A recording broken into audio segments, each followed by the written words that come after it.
Good morning, student. My name is Nikita. Welcome to my channel Commerce Fun Time. Today is our topic on adjustment of capital. Adjustment of capital in the हम किस में बात करेंगे retirement में कि क्या होता है एडजस्टमेंट ऑफ कैपिटल। ठीक है, तो सबसे पहले क्या दे रखा है the balance sheet of ABC में दे रखा है और उसका प्रॉफिट शेयर रेशियो दे रखा है। ठीक है, तो हम सबसे पहले पढ़ते हैं कि क्या क्या दिया हुआ हमें। क्रेडिटर दे रखा है इन्वेस्टमेंट फ्लक्चुएशन रिजर्व, तो आपको पता चल गया होगा, जैसे ये चीज़ मैं पहले ही बता चुकी कि इन्वेस्टमेंट किसके साथ लिंक होता है। हम एडजस्टमेंट में देखेंगे इसकी क्या एडजस्टमेंट होएगी। फिर दे रखा है कैपिटल दे रखी है, कैश एट बैंक दे रखा है, सन्डे डेटर्स दे रखे हैं 5000 के, प्रोविजन दे रखे हैं 100 रुपीज़ के, स्टॉक है 8000 का, लैंड एंड बिल्डिंग 25000। तो ये सब हमको दिया हुआ है। तो हमारी क्या एडजस्टमेंट दे रखी है कि बी रिटायर हो रखा है। तो कि बी रिटायर हो रहा है कब? 1 अप्रैल 2018 को।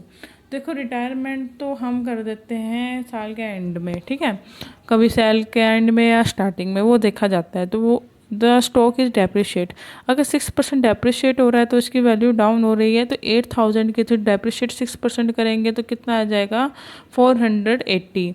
तो हम इसको कहाँ दिखाएंगे, आप नीचे देखो यहाँ पे रिवैल्यूएशन में ट्रू स्टॉक दे रखा है 480 का, क्योंकि इसकी वैल्यू डाउन हो रही है। जहाँ हमारा लॉस होगा वहाँ पे रिवैल्यूएशन डेबिट हो जाएगा, बाकी सारी चीज़ें क्या हो जाएगी बेटा, क्रेडिट हो जाएगी। ठीक है, यहाँ तक समझ में आया आपका। आपका सेकंड पॉइंट क्या दे रखा है, प्रोविज़न वाला दे रखा है कि provision for doubtful debts be brought up to 5%। 5% का दे रखा है, तो 5% मतलब कि कम होना वैल्यू का। तो वैल्यू का कम करो 5% तो 250 हो जाएगा, तो इसका मतलब 150 की और एंट्री होगी, 150 की एंट्री होगी ना। तो 150 की एंट्री देखो अगले में हमें यहाँ पे दे रखी है। 150 की एंट्री कैसे करेंगे, हमें ये दे रखे देखो 150 की डाउटफुल डेट्स की, ऐसे ही आउटस्टैंडिंग लीगल चार्जेस 770 है। ठीक है, तो ऐसे इसकी क्या हो जाएगी, वैल्यू डाउन हो जाएगी। ठीक है, अब आपको याद तो समझ में आ गया। अब हमारा जैसे थर्ड पॉइंट है, क्या दिया हुआ है थर्ड पॉइंट, जैसे हमारा थर्ड ऑप्शन है, थर्ड ऑप्शन में क्या दिया हुआ है हमें कि जो इसका है ना द लैंड एप्रिशिएटेड, मतलब ये वैल्यू इंक्रीज हो रही है 20% से। तो हमारी कितनी लैंड एंड बिल्डिंग 25,000 की, तो 20% कितना हो जाएगा 5000 से इंक्रीज हो जाएगी।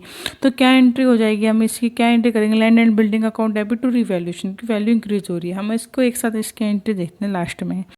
ठीक है, अब फोर्थ पॉइंट क्या दे रखा है कि प्रोविजन, वही हमने अभी आपको एंट्री बताई थी 770 की कि वो आउटस्टैंडिंग लीगल चार्जेस है, मतलब क्या हो गए, ये सारे खर्चे हो गए। खर्चे हो गए तो 770 का क्या हो गया, ये एक्सपेंसेस हो गया। तो क्या हो जाएगा, revaluation account debit to legal charge. हम इसकी क्या कर सकते हैं, कंबाइन एंट्री कर सकते हैं। जितने भी एक्सपेंसेस है उसको रिवैल्यूएशन अकाउंट डेबिट टू एक साथ कर दो, और जितने की इनकम है उसको मैं नाम लिख के इसको रिवैल्यूएशन क्या कर दो, क्रेडिट कर दो।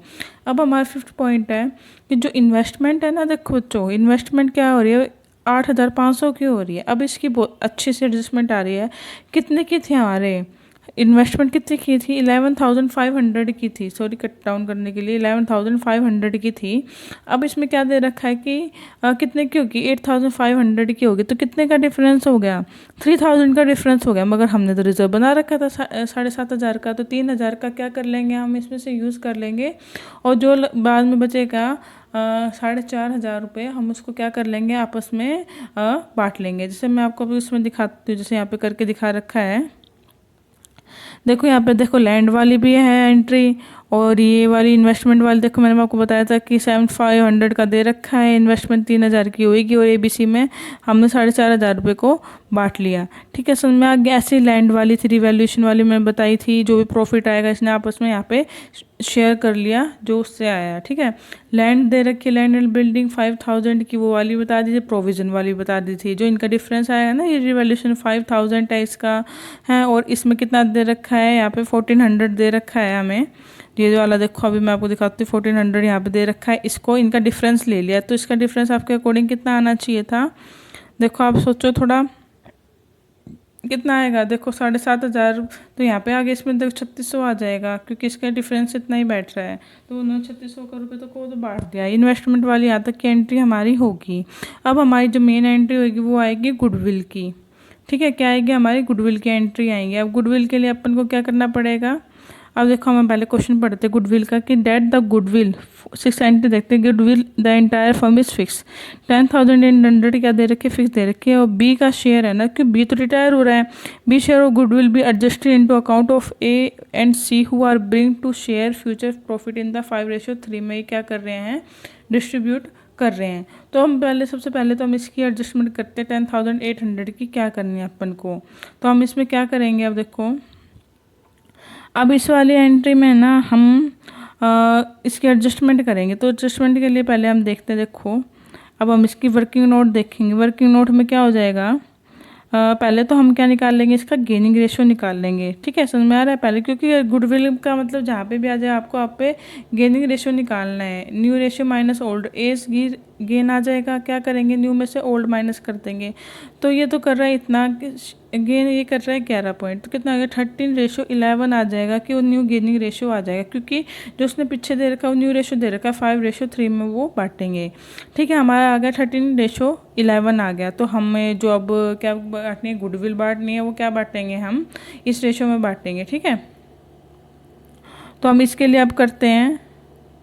अब देखो यहाँ पे कैसे कर रखी है एंट्री, 13:11 में हम क्या कर देंगे, इसको बांट देंगे। देखो यहाँ पे दे रखा है, ये रही आ गया अपनी गुडविल 1311 आ गई। 20 कितनी आ जाएगी, 20 का शेयर निकालेंगे, गुडविल दे रखी तो 13,600 आ जाएगा। और फिर हमने क्या बांट दिया इसको 13:11 में, हमने इसको क्या कर दिया, डिस्ट्रीब्यूट कर दिया। समझ में आया अच्छे से, कोई डाउट यहाँ तक? कोई डाउट हो तो आप कमेंट बॉक्स में कमेंट करके पूछ लेना। ठीक है, अब उसके बाद हम बात करेंगे यहाँ पे, अब हमारी लास्ट एंट्री रहेगी जो मेन है एडजस्टमेंट ऑफ कैपिटल, जो आपको हमें सिखानी थी। The entire capital of firm as newly constitute be fix 28,000 between A and C. जो 28,000 रुपये आप क्या कह रही है, उसने कैपिटल होनी चाहिए जो 5:3 में बटनी चाहिए। बाकी की वो क्या कर लेंगे आपस में, क्या कर लेंगे वो आपस में एडजस्ट कर लेंगे। ठीक है, क्या कर लेंगे, एडजस्ट कर लेंगे। यहाँ पे इसने दे रखा है तो इसके अकॉर्डिंग हमको एंट्री करनी है। तो इसके अकॉर्डिंग हम एंट्री करेंगे पहले यहाँ पे वर्किंग नोट में जाके। देखो वर्किंग नोट में हम कैसे करेंगे, इसमें जाके क्या दे रखा था, दे 28,000 की कैपिटल दे रखी है। अब एज का रेशियो तो क्या है, न्यू रेशियो 5:8 है, 5:3 था। तो 28,000 की कितनी हो जाएगी, 17,500 तो इसकी हो जाएगी। मगर एक की पहले से तो है 19,650, तो वो क्या हो जाएगा कि एक को 21,050 रुपये क्या हो जाएंगे, रिटर्न हो जाएंगे। 2150 रुपये क्या हो जाएंगे, रिटर्न हो जाएंगे। ऐसे सी का निकालें, सी का रेशियो था 3, तो 28,000 3:8 में बांटेंगे तो क्या आ जाएगा 10,500। मगर इसके थे तो कितने 9,150, तो इसको क्या करना पड़ेगा 1,350 रुपये इसको लेके आने पड़ेंगे। बिजनेस में 1,350 रुपये वो लेके आएगा जब जाके उसको उसकी कैपिटल फिक्स होएगी। ठीक है, क्या होगी उसकी कैपिटल फिक्स। तो इसके लिए हम क्या करेंगे, एंट्री करेंगे। यहाँ पे उसकी एंट्री कर रखी है, देखो ये रही आपकी दो एंट्रियाँ। ये रही एज कैपिटल, जिसको पैसे देने वो लिया है और जिसको लाने वो लिया है। ठीक है, अब लोन वाली मैं आपको बाद में बताऊंगी। जो लोन का क्या होता है, जब कैपिटल अकाउंट की हम एंट्री करेंगे उससे आएगा। हम कैपिटल अकाउंट का अब देखते हैं 1 बाय 1। देखो कैपिटल अकाउंट में क्या दे रखा है, पहले तो बाय बैलेंस ब्रोक डाउन करेंगे अपन, जैसे जो पीछे दे रखा है हमें बैलेंस शीट में। रिवैल्यूएशन में जो प्रॉफिट आया, रिवैल्यूएशन का प्रॉफिट ये रहा आपका 1600, 1200, 800 को बांट दिया। इन्वेस्टमेंट फ्लक्चुएशन रिजर्व भी देखो ये रहा ABC का 2,000, 1,500। ये सारी एंट्री नीचे आपको शो नहीं हो रही होगी, देखो मैं दिखाती हूँ, ये रही ये वाली। ठीक है, उसके बाद क्या हो जाएगा 20 कैपिटल। अब हमारी ये वाली एंट्री होगी। अब ये वाली एंट्री रहेगी हमारी गुडविल की। गुडविल की एंट्री कैसे कर रखी है, देखो आप बाय ए में क्या लिख देंगे 1950।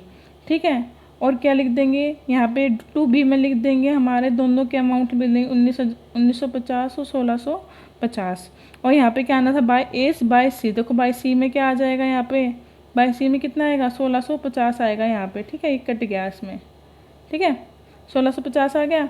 अब हम क्या कर देंगे, इन सबका टोटल कर देंगे। टोटल करके इसमें से माइनस कर देंगे, जो भी माइनस में आएगा हम उसको क्या लिख देंगे, यहाँ पे लिख देंगे बीज लोन में कन्वर्ट कर देंगे, क्योंकि बी तो जा रहा है, बी को तो पैसे देने हैं। तो टू बैलेंस कैरी डाउन क्या हो गया 1900 650, और ये अमाउंट आ जाएगी यहाँ पे। ठीक है, उसके बाद हम क्या करेंगे, उसके बाद देखो यहाँ पे ये एंट्री है, गुडविल की एंट्री दे रखी है हमको। इसमें ये गुडविल वाली तो मैंने आपको पीछे बताई दी थी। फिर टोटल कर दिया। फिर टोटल करने के बाद जो पीछे का बैलेंस था 19,650 और 9,150, इसको क्या करेंगे, जितना भी बैलेंस हमने यहाँ पे बात की थी लेके आएगा, और जो विड्रॉ करेगा हम उसकी एंट्री कर देंगे 2 बैंक से और बाय बैंक से। तो इसकी अभी कैपिटल आप टोटल करके देख लेना 28,000 होएगी। तो इससे हमें पता चल जाएगा। देखो इसके 28,000 की हमने कैसे एडजस्टमेंट किया, हम फिर इसको बैलेंस शीट में दिखा देंगे।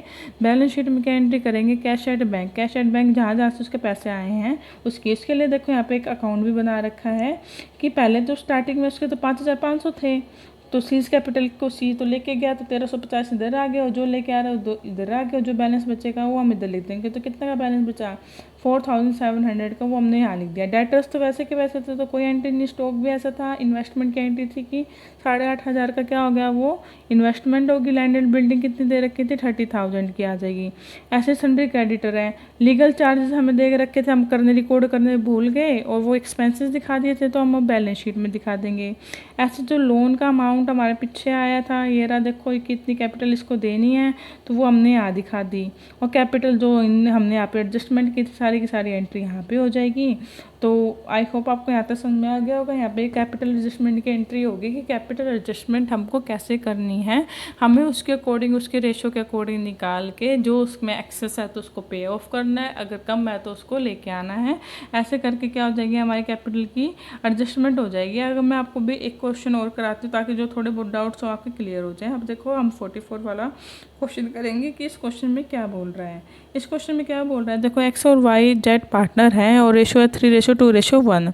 ठीक है, 1 अप्रैल को क्या हुआ, वाई रिटायर हो रहा है। देखो वाई रिटायर हो गया और एक्स और जेड ने एग्री कर लिया कि वो कितने में, shall be fix 2,10,000 in the profit sharing ratio, कि वो एग्री करके इतने में करेंगे। The capital account of X and Z after all adjustment on the date of retirement should balance कितना शो कर रहा है, 1,45,000 और 63,000 कर रहा है। तो स्टेट कि उसको क्या क्या लेके आना है, क्या नहीं लेके आना। अब देखो सीधी सी बात, अगर मैं कहूँ कि अगर कौन रिटायर हो रहा है, वाई रिटायर हो रहा है ना बेटा, वाई रिटायर हो रहा है, तो अभी जैसे 3:2:1 दे रखा है, तो इसमें से क्या करेंगे हम, वाई रिटायर हो रहा है तो वाई रिटायर तो 2 हटा देंगे, तो कितना बच जाएगा, 3:1 बच जाएगा। तो उसने कहा था 2,10,000 की यहाँ पे बात कर रखी थी ना, यहाँ पे 2,10,000 की एरी, उसको क्या कर देंगे, उसका रेशो निकाल देंगे 3/4। तो कितना आना चाहिए, 1,57,500, इतना प्रॉफिट होना चाहिए। मगर था कितना यहाँ पे इसका, 1,45,000। तो हम जो डिफरेंस निकालेंगे कितना आ जाएगा, 12,500 रुपये उसको क्या लेके आने पड़ेंगे। ऐसे जेड का है, 2,10,000 दे रखा है, तो उसका हमें 1 वाला निकालना पड़ेगा, 1/4। तो कितना आना चाहिए, 52,500 आना चाहिए। मगर जेड का तो कितना दे रखा है यहाँ पे, 63,000। तो हम इसको माइनस कर देंगे, तो उसको क्या, जिसके ज़्यादा थे तो वो विड्रॉ कर लेगा, 10,500 वो लेके चला जाएगा। ठीक है, तो यहाँ तक हमारा ये क्वेश्चन था। यहाँ पे हमारा क्वेश्चन फिनिश होता है, टॉपिक ख़त्म होता है। अब अगला हमारा जो टॉपिक होगा वो लोन अकाउंट होगा, कि हम लोन अकाउंट की कैसे एडजस्टमेंट करते हैं। ठीक है बेटा, मैं आपको उसमें लोन अकाउंट में बताऊँगी कि इसकी एडजस्टमेंट कैसे होएगी। ठीक है, अभी के लिए अगर आपको कोई प्रॉब्लम हो तो आप कमेंट बॉक्स में कमेंट कर लेना। Thank you.